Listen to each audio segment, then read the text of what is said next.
أين تواياك وعدلي كل كان بسكشر أين اجتماع جوان خاشي آريا وطني كردان وتذهب الشام بضروب الجارة فاستركوتني خاشي كردستان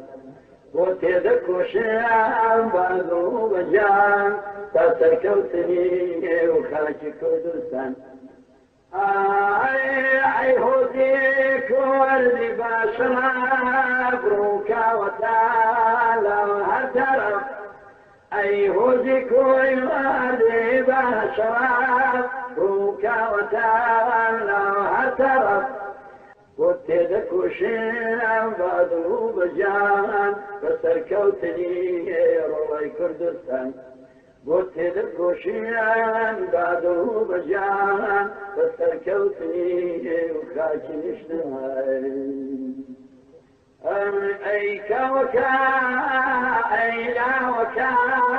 تدك وشام جارقل كومكا أي نجتمع جوان كاكي آريان وتاني كردان وتدك وشام فاستركوتني يجمل قهبو لاوي قارمان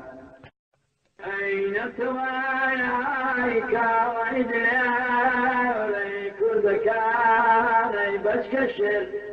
أين اجتماع جوان خاشي آريا وطني كردان وتذهب الشام بضروب الجارة فاستركوتني خاشي كردستان وتذك الشام بضروب الجارة فاستركوتني وخاشي كردستان أي هوديك وردي باشرب روكا وتعالى وهترف أي هوديك وردي باشرب روكا وتعالى وهترف